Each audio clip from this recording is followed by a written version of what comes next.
Shalom, senang dapat menjumpai saudara semua dalam renungan harian bulan keluarga GKI Harapan Indah.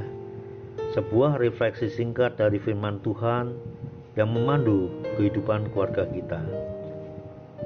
Firman Tuhan pada hari ini, Rabu 12 Oktober 2022, diambil dari Yesaya 38 ayat yang ke-19, yang mengatakan, "Tetapi hanyalah orang yang hidup, dialah yang mengucap syukur padamu.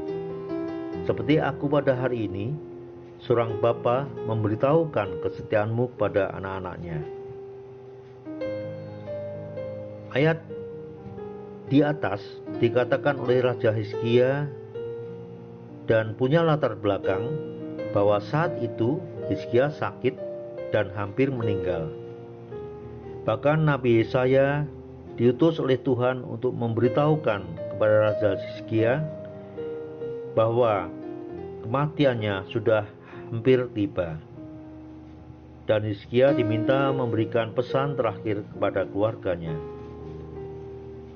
Hizkia sangat sedih mendengar takdirnya dari Nabi Yesaya. Dia memalingkan wajahnya dan menangis. Di dalam tangisnya dia berdoa kepada Tuhan. "Tuhan, aku sudah hidup di hadapan Tuhan dengan setia dan tulus. Aku sudah melakukan apa yang baik di mata Tuhan. Apakah hanya sampai di sini aku bisa melakukan untuk Tuhan?" Dia menangis dan meratap. Rupanya Tuhan mendengar ratapan dan tangis dari Hizkia yang dinyatakan dengan sungguh-sungguh.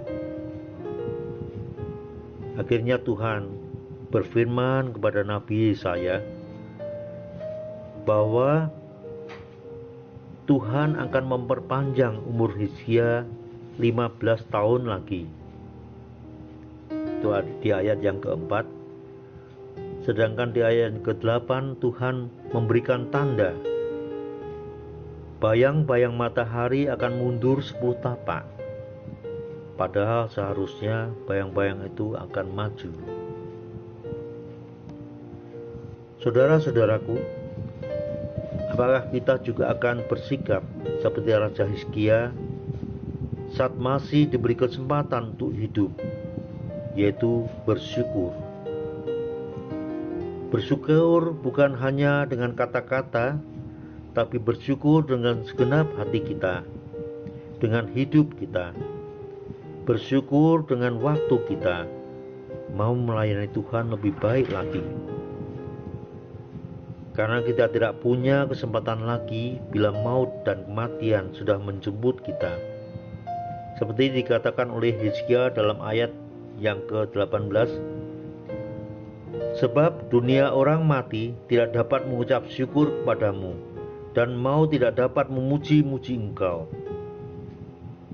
Inilah saatnya, inilah kesempatan selagi kita masih hidup, bersyukur dan memuliakan nama Tuhan dengan melayaninya, hidup dengan tulus dan setia kepada Tuhan. Apakah dalam pelayanan kita sudah melibatkan keluarga kita di dalamnya? Apakah kita sudah menyatakan kepada keluarga kita, yaitu suami, istri, atau anak-anak, bahwa Tuhan hidup di dalam kehidupan kita? Dia yang mewarnai dan menjadi pegangan hidup kita. Seperti Hizkia di ayat 19b menyatakan, "Seperti aku pada hari ini, seorang bapa memberitahukan kesetiaanmu kepada anak-anaknya." Mari kita ajak keluarga kita bersama berdampingan dalam pelayanan kita, supaya mereka juga bisa hidup seperti kita, menjadikan Tuhan sebagai fokus dan pedoman hidup kita bersama keluarga kita. Demikianlah renungan kita hari ini. Kiranya menjadi berkat dan kekuatan bagi kita semua. Selamat berbahagia bersama keluarga. Salam sehat dan Tuhan Yesus memberkati.